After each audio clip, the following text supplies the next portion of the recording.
이어서 티키타카 맞짱 토론 2부 시간입니다. 더불어민주당 김광진 선대위 국가인재위원회 부단장, 국민의힘 천하람 전남 공동선대위원장 모시고 제20대 대통령 선거 지난 시간 쭉 되짚어보는 시간 갖도록 하겠습니다. 두 분 안녕하십니까? 네, 반갑습니다. 네, 안녕하십니까? 네, 지난 시간에 이어서 이렇게 또 뵙게 되어서 영광입니다. 예.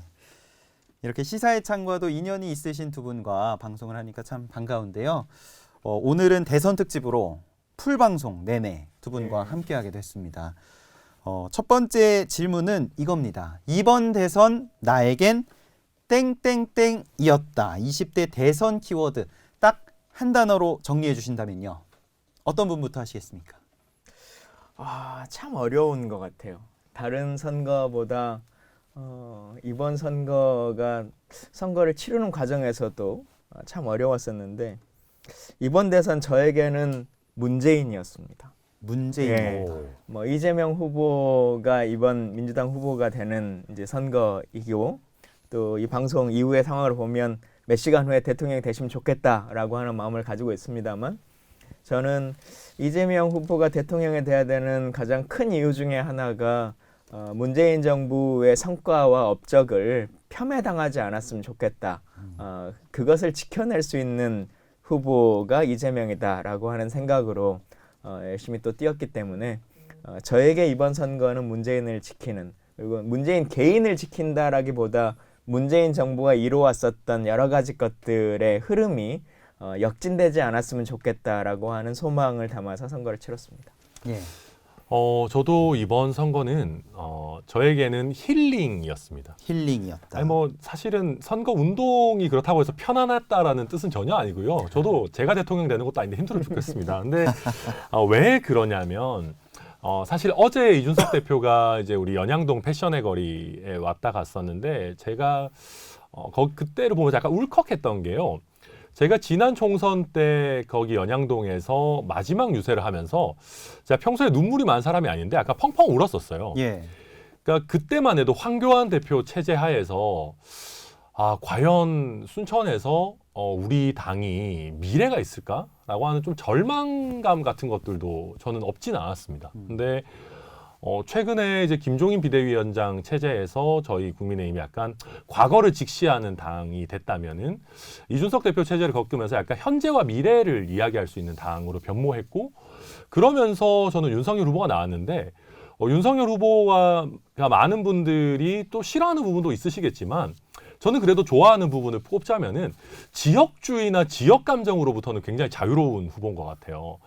실제로 한 2주 전쯤에 대구 동성로 유세에서 이런 얘기를 했는데 호남이 잘 돼야 영남이 잘 되고 호남이 잘 돼야 대한민국이 잘 되지 않겠느냐라는 얘기를 했는데 너무 당연한 얘기인데 이 얘기를 대구 동성로에서 할 수 있는 후보가 나왔다는 게 저는 되게 좀 뭐랄까 나름 감동적이더라고요. 그래서 저는 저희 당이 이런 식으로 좀 제정신을 차리고 또 우리 지역에서 아직은 미흡합니다마는 조금씩 이렇게 많은 분들의 관심과 지지를 받는 걸 보면서 제 스스로는 뭔가 나름 기쁘기도 하고 되게 힐링되는 유세 기간이었다 그렇게 생각하고 있습니다. 천 위원장님은 힐링이었다. 또 김 의원님은 문재인이었다. 라면서 이유까지 설명을 해주셨습니다. 어떻게 지난 대선들과 비교해서 이번 대선만의 특징이 있을까요? 김 의원님? 매번 선거는 사실 다 그때그때마다 어렵고 힘든데요.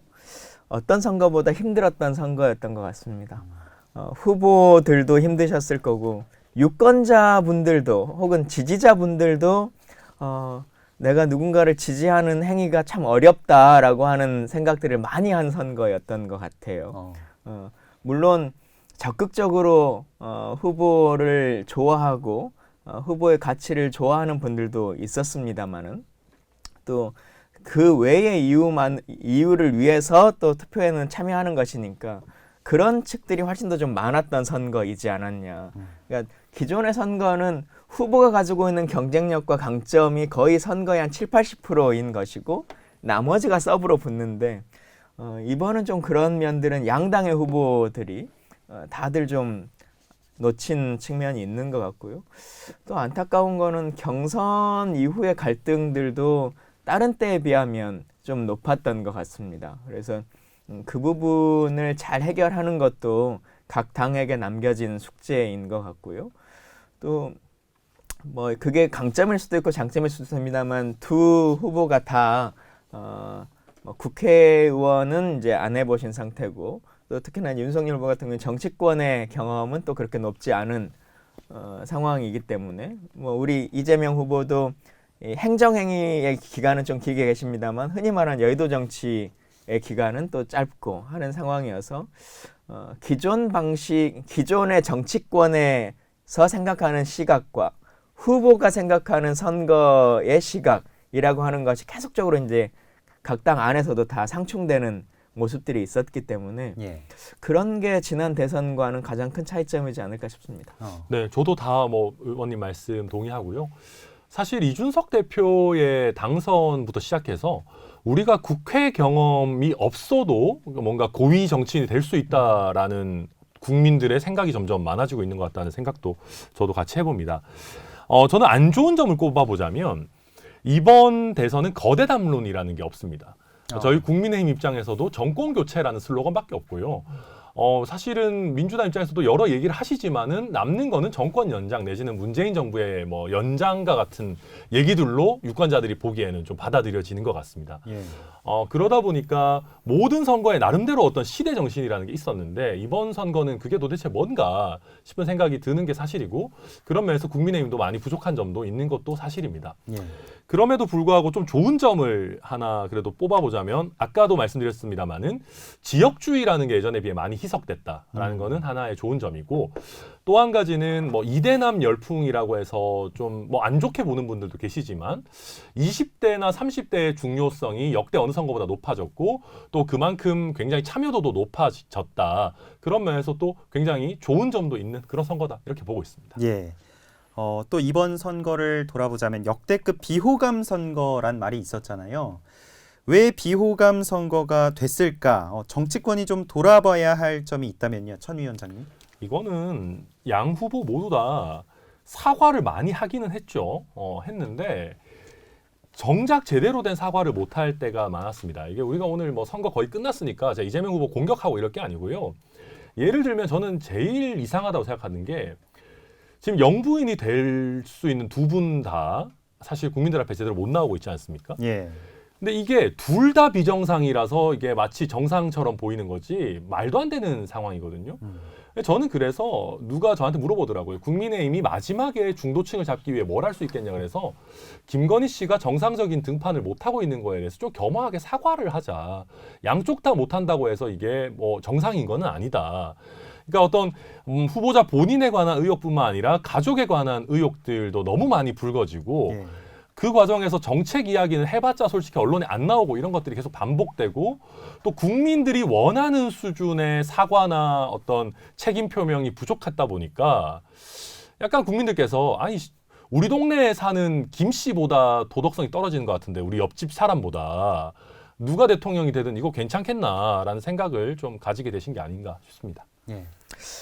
예, 여튼 뭐 안타깝죠. 안타까운데 그러니까 선거가 이제 미디어라고 하는 것이 변화되는 과정 안에서 이제 주요 언론들이 있고 또 소위 말하는 이제 유튜브 정치, 유튜브 언론이라고 하는 것들이 있는데 당의 후보가 돼서 이제 지금처럼 본선에 싸우기 전에 경선을 각 당이 하죠. 예.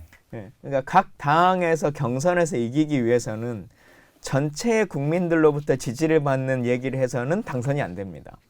가장 그 당에서 안에서도 약간 어찌 보면 강한 주장과 극단적인 목소리를 내주는 분들이 당선이 되죠. 그러니까 전체 국민의 1에서 10까지의 스펙트럼으로 보면 그냥 아주 단순하게 민주당이 1에서 5고 국민의힘이 6에서 10이다라고 하면 그래도 대통령이 되려고 하면 우리 당에서도 한 4 정도는 되거나 국민의힘에서도 한 6 정도는 되는 스펙트럼에 서 있는 분이 되면 대통령이 되셔서는 참 좋을 텐데 이분들은 당선되기가 쉽지 않아요. 경선을 통과하기가 쉽지 않으니까. 그런데 저는 안타깝게도 이후에 있는 다른 선거들도 더 그렇게 심해질 확률은 높아질 것 같아요. 앞으로의 정치 환경이.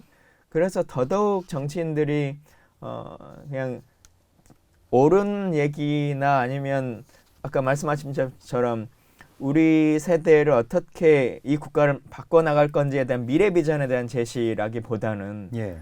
그냥 상대를 비난하고 비판하고 그것도 아주 강하고 극단적으로 비판하고 라고 할 때 더 인기를 얻으니까 그런 것들을 좀 떨쳐나갈 수 있는 큰 틀의 고민이 우리에게 좀 필요한 것이 아니냐. 물론 뭐 이렇게만 말하면 지금 올라온 두 후보가 너무 극단으로만 되셨다 뭐 이렇게 평가될 수 되는 것처럼 보일 수 있겠습니다만 그것을 단정하는 것이 아니라 우리의 정치 환경과 구도라고 하는 것은 충분히 돌아봐야 된다. 그러지 않으면 말씀하신 것처럼 이 비호감 선거라고 하는 것을 앞으로도 넘어서기는 쉽지 않을 거다. 네. 이렇게 생각됩니다.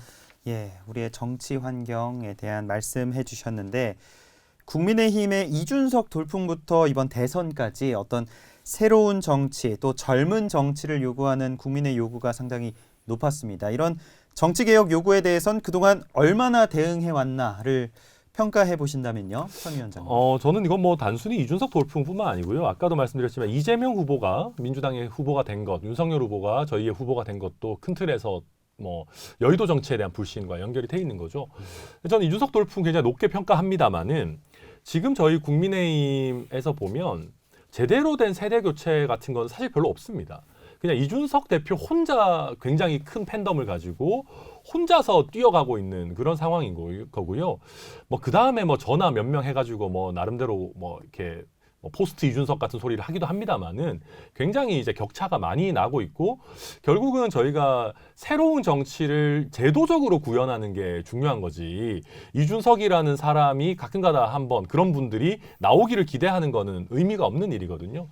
그런 상황에서 저희도 결국은 한 정당이 잘 되려면 풀뿌리가 튼튼해야 되는데 기초의원들 보면 좀 자격 미달인 분들 솔직히 계시지 않습니까? 뭐 특히 저희 뭐 TK 텃밭 이런 데서는 시민들에게 도움이 되기보다는 아무래도 뭐 위에 당협위원장들한테 잘 보여가지고 또 되시고 이런 분들도 계시다 보니까 저희는 뭐 기초의원이나 공천 자격시험 이런 것도 도입하고 조금 더 저희 당 전체에 공정한 경쟁을 도입하려고는 하고 있습니다만은 근데 과연 공정한 경쟁의 도입만으로 이게 100% 될 것이냐?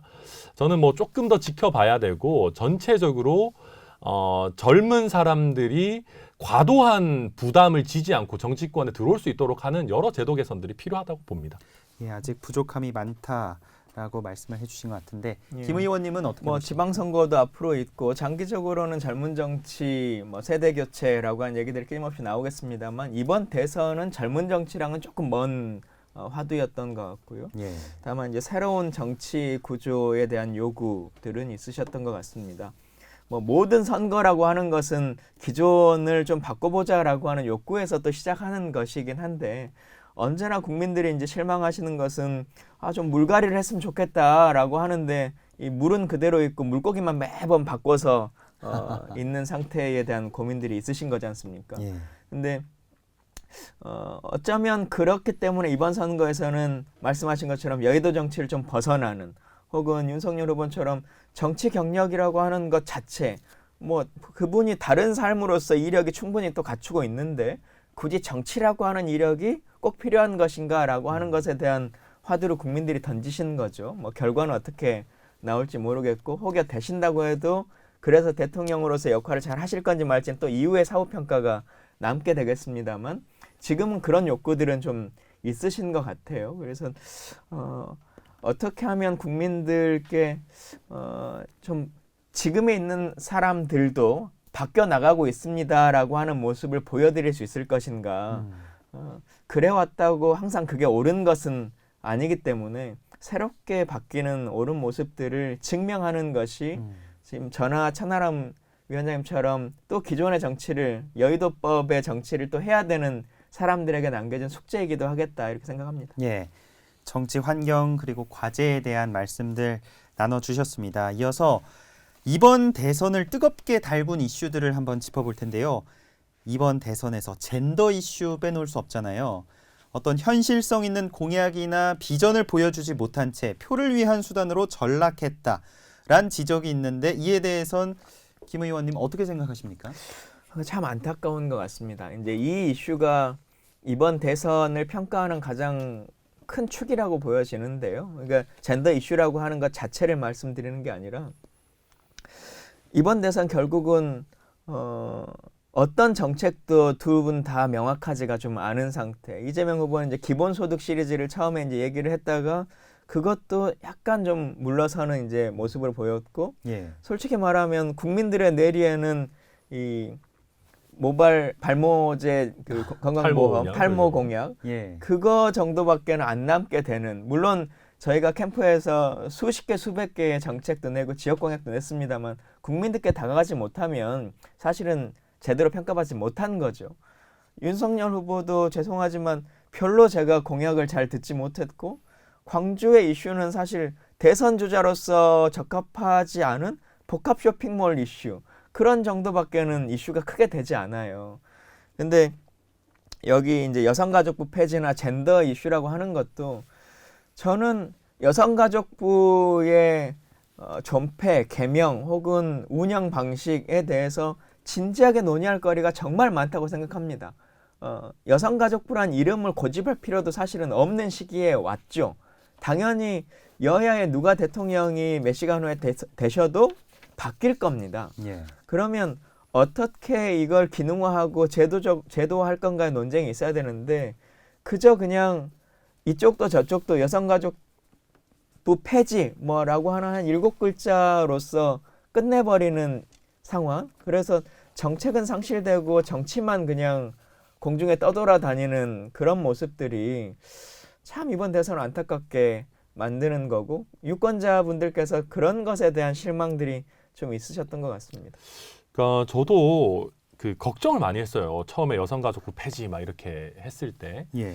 왜냐하면 저희가 뭐 집권을 목적으로 하는 대중정당이지 않습니까? 뭐 민주당도 마찬가지고 국민의힘도 마찬가지인데 유권자의 절반이 여성인데 저희가 여성과 척을 지고 어떻게 집권을 하겠습니까? 그래서 저도 되게 걱정을 많이 했는데 그나마 다행인 것은 여성들 중에서도 뭐 거의 뭐 어떤 여론조사는 과반에 가깝게 여성가족부 폐지에 동의해 주시고, 그러니까 여성가족부가 여성 전체를 대변하진 않는다라는 거에 어느 정도는 동의를 해 주셔가지고 제가 그래도 어떻게 좀 생각했던 것보다는 스무스하게 넘어온 측면이 있는데, 저도 의원님 말씀에 되게 동의하는 지점은 만약에 어떤 후보가 정말로 잘 살 수 있게 해줄 것 같다, 내지는 우리 경제에 활력을 막 갖다 줄 것 같다라고 하면 젠더 이슈 같은 거는 화제도 안 됩니다.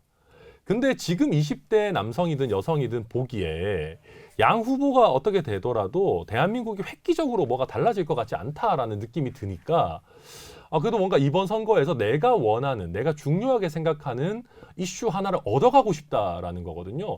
그게 20대 남성들 같은 경우에는 왜 우리 여성가족부가 우리를 잠재적인 가해자로 취급하냐.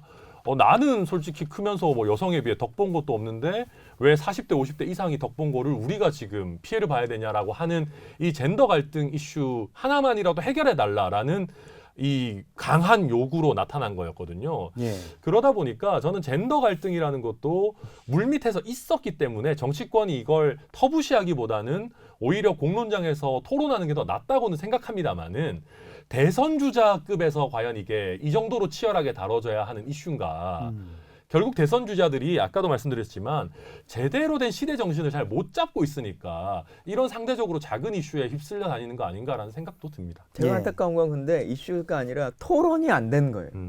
네, 대선 주자들 어쨌든 정부 기구를 부처를 조정하는 거니까 대선 주자가 하실 일인데 근데 양측이 이 문제에 대해서 정확히 토론이 됐느냐. 대선 TV 토론에 나와서도 그냥 이 논쟁이 꺼내 들어도 정치적 공박 정도의 상황이지.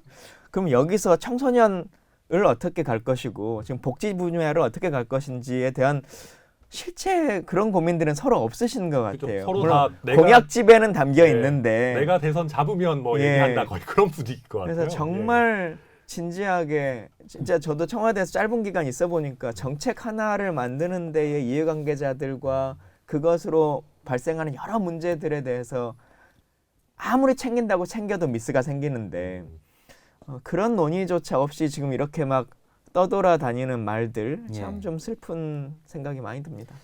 예. 또 이번 대선을 달군 이슈하면 빼놓을 수 없는 게 대장동 이슈인데요. 이 대장동 비리를 놓고 치열한 공방을 벌였습니다. 서로가 몸통이라는데 이 문제에 대한 또 두 분의 생각이 궁금합니다. 어느 분이 먼저 발언하시겠습니까? 뭐 저부터 하자면 예. 이미 뭐 사실 선거 거의 끝났는데 이거 저희가 또 재미없게 싸울 건 아닙니다만은 예. 우상호 본부장께서 며칠 전에 인터뷰에서 그런 얘기 하셨어요.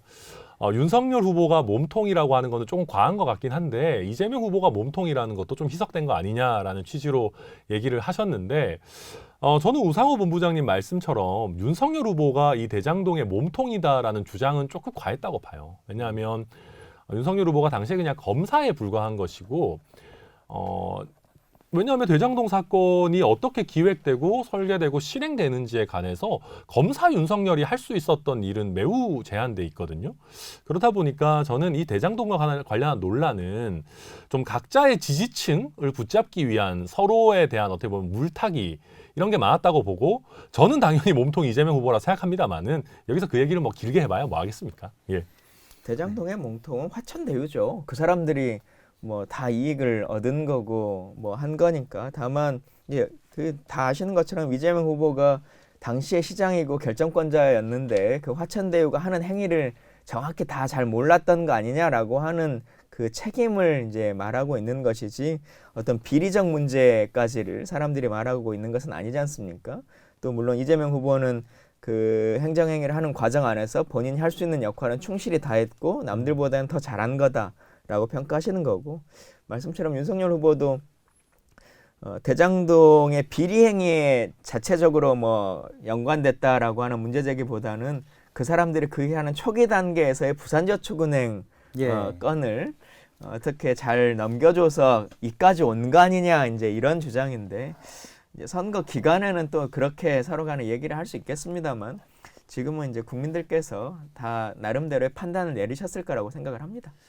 예.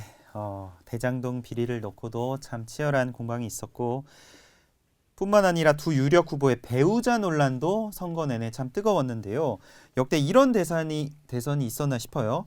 이재명 후보 부인 김혜경 씨 과잉의전 의혹 논란, 또 윤석열 후보 부인 김건희 씨의 경력 부풀리기 의혹, 이런 의혹들이 많이 있었는데 이 문제는 어떻게 바라보고 계십니까? 제가 오늘 방송 나와서 안타깝다는 얘기를 너무 많이 하는 것 같은데요. 뭔가 예. 희망 차야 되는데 근데- 이제 곧 당선자 발표하는데. 예. 예, 곧 있으면 당선자가 나오는데. 근데 물론 이런 일들이 있으면 참 안 되죠. 서로에게.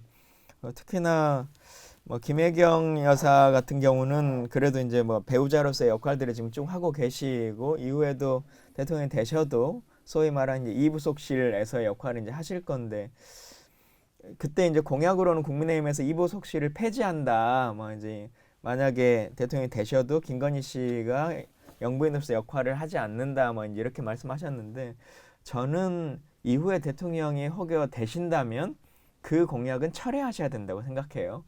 이러든 저러든 국가의 배우자로서 또 외교 무대에서 하셔야 될 역할들이 있고 또 국내 정치 안에서도 현재 어쨌든 한국 사회에서 요구되고 있는 영부인에게 하셔야 되는 여러 가지 일들이 있습니다. 그래서 그런 부분들이 참 필요한데 다만 시민들께서 이 두 분 중에 이제 한 분이 대통령 영부인이 되셔서 여러 행사장에 다니고 또 외교 행사를 하는 모습을 뉴스를 통해서 보시고 할 때 기존의 영부인들을 바라보던 대통령 배우자를 바라보던 모습과 동일한 정도의 수준으로 할 것인가라고 하는 것에 대한 안타까움.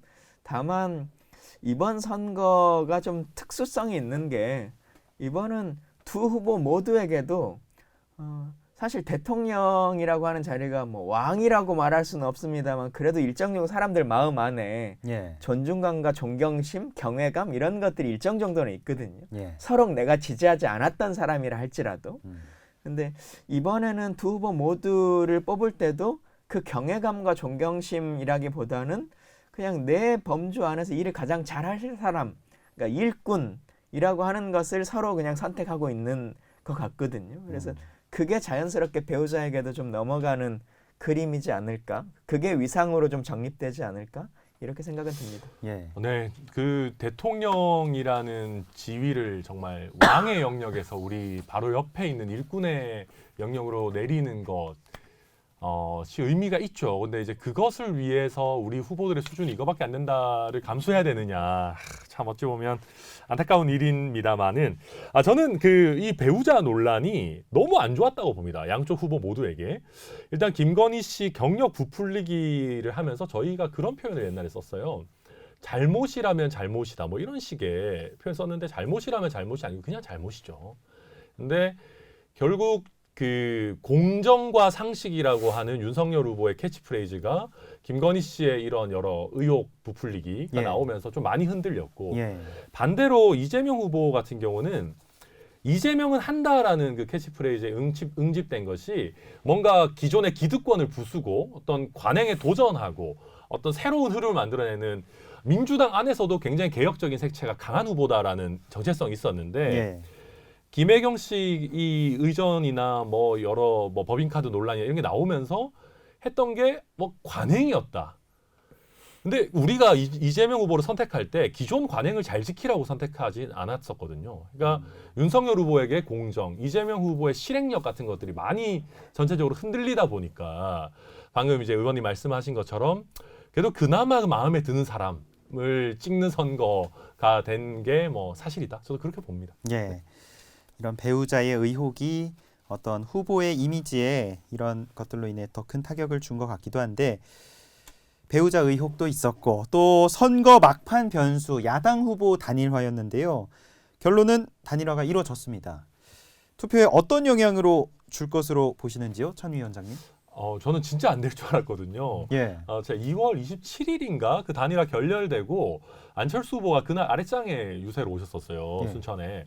그래서 저도 그때 가가지고 이게 안철수 후보 이렇게 손을 잡고 단일화 좀 어떻게 안 됩니까? 뭐 이런 얘기하고 그랬었는데. 위원장님께서. 네네. 안철수 후보가 되게 이렇게 웃고만 지나가시더라고요. 근데 뭐 어쨌거나 단일화가 됐고, 민주당에서는 역풍 얘기를 많이 하시는데, 저는 여튼 저희 당에서도 뭐 엄청난 효과가 있을 거다, 뭐 민주당에서는 역풍이 있을 거다 하는데, 저는 솔직히 그렇게까지 큰 영향이 있겠나 싶어요. 왜냐하면 안철수 후보가 옛날에 무릎팍도사 나올 때 안철수 후보가 아니지 않습니까? 그러니까 그 관심이나 기대감이 많이 줄어들었고, 저희 입장에서 좋다고 생각하는 거는 그냥 정권 교체의 그 열풍이 정권 유지보다 높은데 그걸 하나로 모아주는 정도의 효과 아니겠느냐. 뭐 그것도 크다면 크겠지만 그 정도로 보고 있습니다. 김 의원님은 어떻게 보십니까? 저는 단일화는 당연히 하실 거라고 생각을 했고요. 그러니까 지지율이 10%가 안 나오면 선거비 보전이 이제 하나도 되지 않는 상태가 되기 때문에 마지막 고심을 하실 수밖에 없는 겁니다. 그래서 결론적으로는 이제 합당까지 하시게 이제 되는 거죠.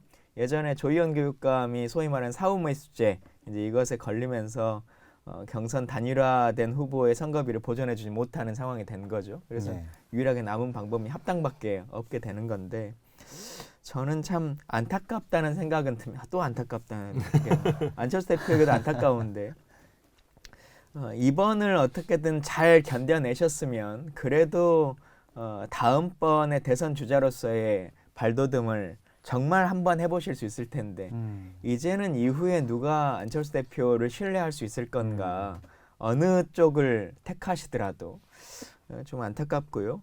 다만 이제 결과 자체로 보면 국민의힘에 유리한 건 사실입니다. 뭐 기본적으로 보수 후보셨고, 기존의 이제 여론조사 상에서도 자연스럽게 안철수 후보가 단일화하면 한 3분의 1 정도는 민주당으로 오고 3분의 2 정도는 국민의힘으로 간다라고 하는 여러 평가들이 있었던 건 사실이죠.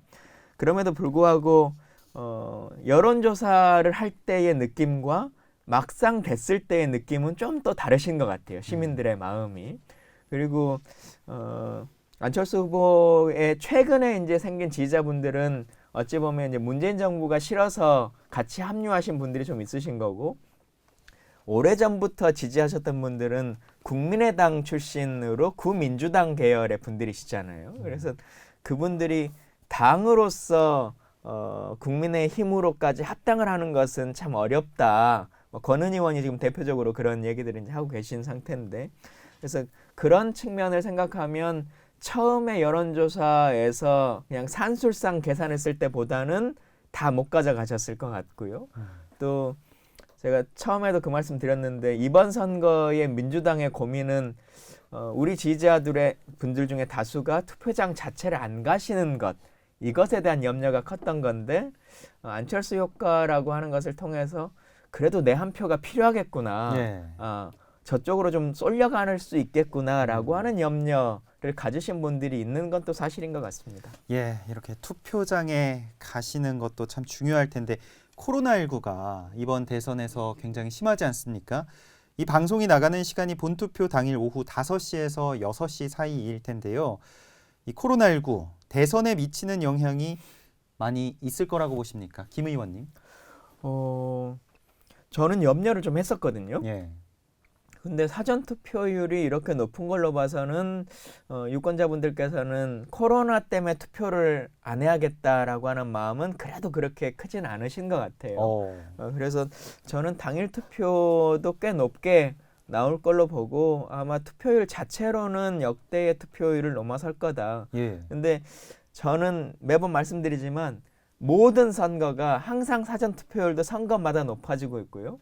투표율도 높아지고 있습니다. 예. 국민의 교육 수준과 의식 수준이 높아지고 있는 상황들도 시대 변화에 따라서 같이 고민해서 그만큼의 올라가는 갭차는 당연 상승분으로 좀 보는 것도 평가가 필요하다는 생각입니다. 예. 천 위원장님은 코로나 어떻게 보십니까?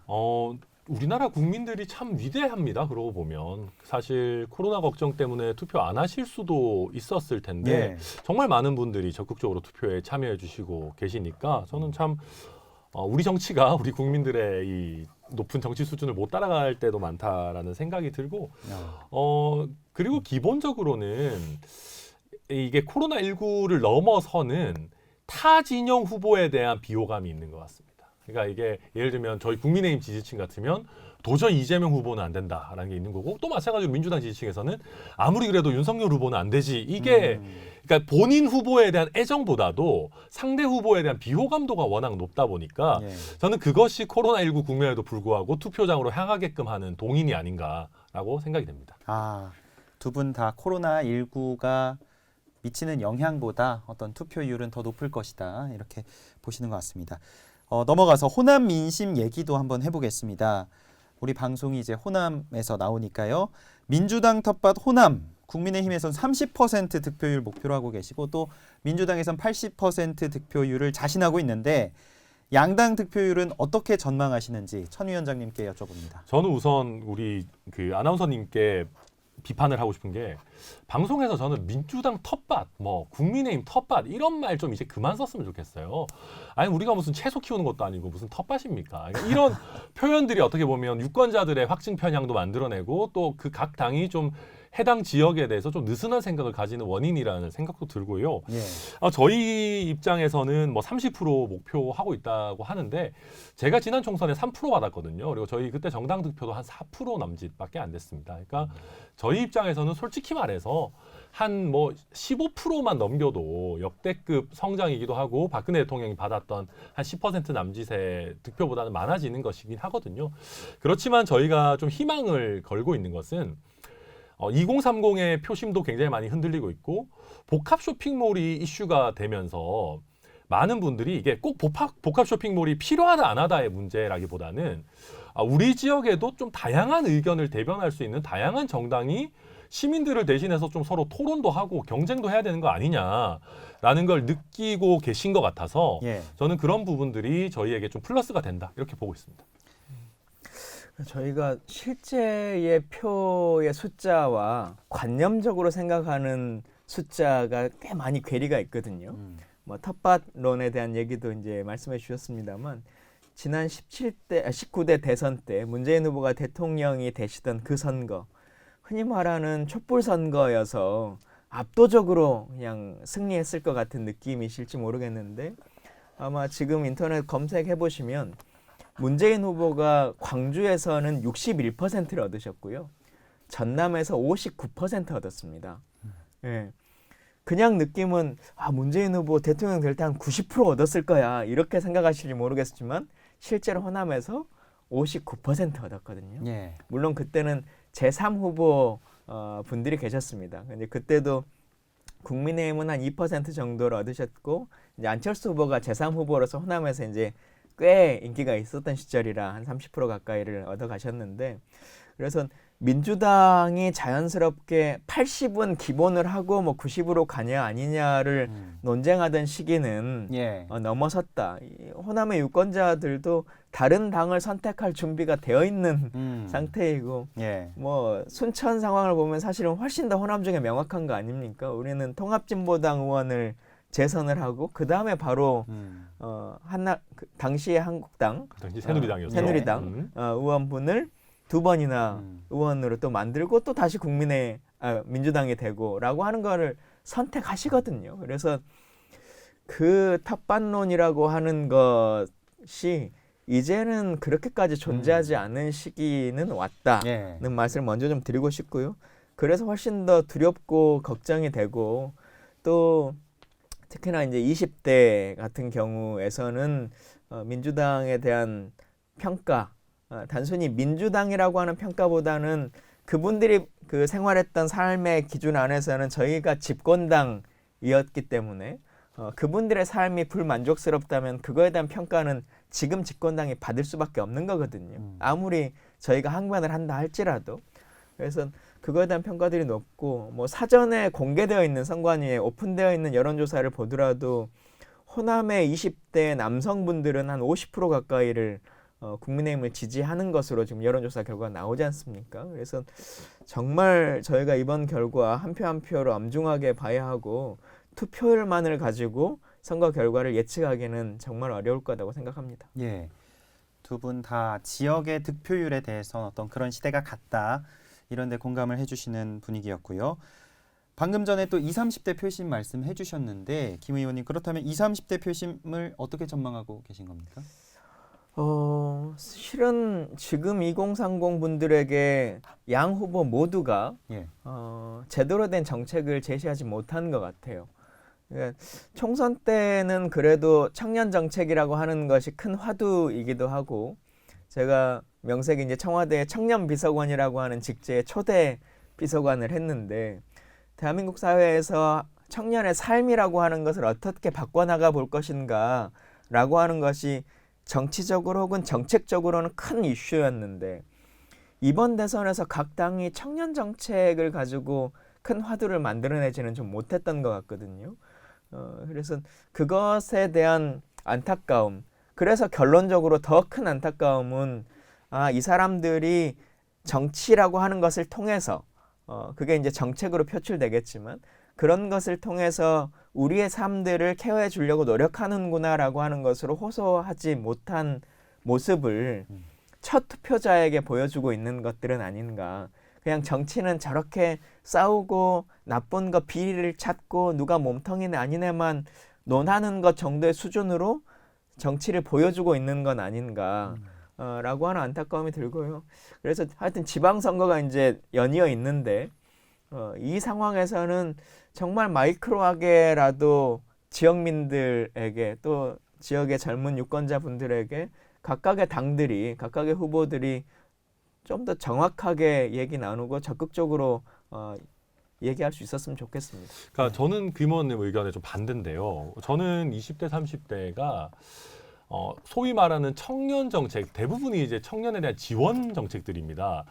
그런 거 필요 없고 그냥 큰 틀의 정치를 잘해달라라는 걸로 관점이 바뀌었다고 생각합니다. 무슨 얘기냐면 뭐 청년 근로 지원금 뭐 예를 들면 연간 뭐 100만 원이든 200만 원이든 받으면 뭐하냐. 집값이 1년에 3억, 4억씩 오르는데. 그러니까 어찌 보면 그런 청년에 딱 포인트가 맞춰진 정책보다 나라만 그냥 잘 운영하면 우리도 그냥 알아서 잘 살게 라는 식으로 좀 청년들의 관점이 바뀐 부분도 저는 분명히 있고 그러다 보니까 서로 그런 어떤 청년 지원책들은 발표는 하지만 정작 그 정책의 상대방이라고 할 수 있는 청년들로부터는 별로 큰 호응을 못 받는 게 아닌가라는 생각이 있고요. 전망과 관련해서 아마 20대는 전국적으로는 저희가 조금 많이 이길 것 같고 우리 지역에서는 약간 질 겁니다. 아무리 그래도 20대가 남성만 있는 게 아니고 30대 같은 경우는 전국적으로는 저희가 아주 약간 이기거나 뭐 비슷한 수준일 거라고 보고 우리 지역에서는 저희가 많이 질 거고요. 그래서 뭐 몇 시간 뒤면 이제 정답이 나오니까 그럼에도 불구하고 저는 우리 지역의 2030 분들이 이렇게 싹이 트고 있는 것 그 자체가 저희로서는 굉장히 감사한 일이다 생각합니다. 예. 지금 여러분께선 시사의 창이 준비한 대선 특집 티키타카 맞짱 토론 2부를 듣고 계십니다. 더불어민주당에선 김광진 선대위 김광진 선대위 국가인재위원회 부단장, 국민의힘에선 천하람 전남 공동선대위원장 함께하고 있습니다. 예, 두 분과 함께 대선 이슈들과 선거 전망 살펴봤고 이제 대한민국 코로나19부터 해결해야 할 과제들이 참 많은데요. 대통령이 이제 당선되면 몇 시간 후면 당선자가 나오는데 당선자가 제일 먼저 해야 할 일은 뭘까요? 천 위원장님. 아니 뭐 제가 대통령이 되는 것도 아니고 굉장히 어려운 질문인데요. 예. 저는 제일 먼저 해야 할 일은 표현이 그렇지만 지지하지 않았던 국민들에 대한 호소라고 생각합니다. 특히 만약에 윤석열 후보가 당선된다면은 물론 윤석열 후보가 보복이라는 단어를 쓴 적은 없었습니다만은 워낙 검찰총장 이미지고 또 정권 교체가 메인 슬로건이다 보니까 하지 않았던 국민들이 윤석열 후보가 정치 보복을 하는 건 아니냐라고 하는 불안감을 가지실 수 있을 것 같아요. 예. 뭐 이재명 후보가 당선된다 하도 또 저희가 느끼는 불안감이 있을 거고 예. 저는 대통령이 되신 분이 자기 지지층을 지켜나가는 것, 저는 그건 후보일 때까지만 하는 일인 것 같고 대통령이 된 후에는 저는 지지하지 않으셨던 분들에 대한 좀 겸허한 호소 내지는 담화가 있었으면 좋겠다 그런 생각하고 있습니다. 그러면 적폐청산 발언에 대해서는 어떤? 그러니까 이게 저는 그래서 그 부분도 좀 설명이 좀 필요한 것 같아요. 그냥 아주 원론적인 얘기다. 그냥 잘못이 있으면 처벌하되 청와대는 거기에 전혀 관여하지 않겠다라는 거를 명확히 선언했으면 좋겠다 그 예. 생각입니다. 김 의원님은 어떻게 보십니까? 내용적으로 대통령 당선자가 제일 먼저 하실 일은 블랙북 보고를 받으시겠죠. 예, 안보 상황과 관련한 뭐 여러저런 기관들에서 받는 보고를 당선자 신분부터 이제 시작되기 때문에 예. 그 보고가 가장 먼저일 거고 역시 청와대 아마- 경력자가 되시네요. 멋있으십니다. 내부적으로는 인수위를 어떻게 위원장을 뽑을까라고 하는 논의를 하는 게 핵심 참모들과의 첫 번째 회의시겠죠. 예, 물론 이제 그거는 내부적인 거고 대외적으로는 말씀처럼 이제 당선자로서의 담화가 될 텐데 실은 당선되고 나서 온 국민을 대상으로 하겠습니다라고 해도 그게 잘 이루어지지 않기 때문에 한국 정치가 이렇게 국민들에게 비판받고 하는 건데요. 그걸 또 그냥 달리 말하면 유권자분들은 그 당을 뽑을 때 그 당이 생각하는 그리고 그 후보가 생각했던 기조를 잘 지켜나갔으면 좋겠다라고 하는 의지도 있는 거거든요. 그렇죠. 그래서 그 부분이 참 정책을 펴고 결정할 때 어려운 것 같아요. 막상 결정을 하게 되면. 우리 지지자, 단순히 그게 지지자만을 위해서 정치를 하는 게 아니라 내가 이런 세상을 만들어 보겠습니다라고 하는 것으로 약속해서 대통령이 되셨기 때문에 그게 결국은 인사로서 표출되고 정책의 큰 국정과제의 방향성으로 표출되는 거거든요. 예. 그러면 상대가 보기에는 결국 또 그 당의 정책만 다 하네. 이제 이렇게 비판으로 시작되는 첫 일성으로 5년을 끌고 가게 되거든요. 예. 그래서 그러면 근데 참 어렵다라고 하는 거고요. 그러나 대통령의 신분은 자기를 뽑았든 뽑지 않았든 대한민국을 대표해서 그 역할들을 충실하게 잘 해주시기를 기대하는 것, 그게 또 국민의 마음일 거라고 생각합니다. 예. 이제 남은 시간이 한 3분 정도밖에 그래요? 남지 않아서 벌써 사실 드리고 싶은 질문이 참 많은데 불구하고 질문 하나만 더 드리고 끝내야 될 것 같습니다. 두 분의 대선 끝나고 계획을 좀 듣고 싶은데 우리 3월에 출연해서 지방선거 출마 여부 밝히겠다 말씀하신 김광진 의원님. 제가 네. 그때 3월 10일 날 나와서 밝히겠다 이렇게 말씀드렸거든요. 그렇게 약속을 하셨었죠. 예, 예. 예. 내일 말씀드리겠습니다. 이걸 또 이렇게 피해 가십니까? 예, 약속대로 오늘은 아니고 아, 네. 저는 지방선거에 출마할 가능성은 좀 낮은 것 같고요. 그러니까 당에서는 저보고 막 심지어는 전남도지사를 나가라고 권하시는 분들도 꽤 많아서 예. 근데 모르겠습니다. 뭐 당에서 뭐 이렇게 하면 또 마치 이제 긍정적으로 답변을 끝내게 될까 봐 걱정이지만 아마 그렇게 해서 매우 희박할 걸로 보이고요. 저는 무엇보다도 이번 지방선거에서는 최소한 저희가 비례시의원 한 자리 정도는 배출할 게 거의 확실시 되고 있고 그 외에도 순천 같은 경우에도 4인 선거구가 이번에 아직 확정은 전입니다만은 될 것 같습니다. 그러다 보면은 지금 솔직히 국민의힘의 순천 지역위원회를 보면 좀 폄하적인 발언입니다만은 거의 천하람이 혼자 원맨쇼하고 있는 그런 게 사실이고 뭐 정말 민원이 있어도 저희한테 갖고 오셔도 뭐 해결할 수 있는 능력도 별로 없어요. 근데 그게 시의원분이 한 분이라도 계시면 좀 달라지기 때문에 저는 무엇보다도 이번 다가오는 지방선거에서 순천 시의원을 배출하는 것을 최우선 과제로 삼고 있습니다. 예, 오늘 대선 특집 티키타카 맞짱 토론에 함께해 주신 두 분께 정말 귀한 말씀 잘 들었고요. 오늘 함께해 주셔서 대단히 고맙습니다. 예, 감사합니다. 감사합니다. 예, 지금까지 더불어민주당 선대위 국가인재영입위원회 김광진 부단장 그리고 국민의힘 천하람 전남공동선대위원장과 함께한 티키타카 맞짱 토론이었습니다.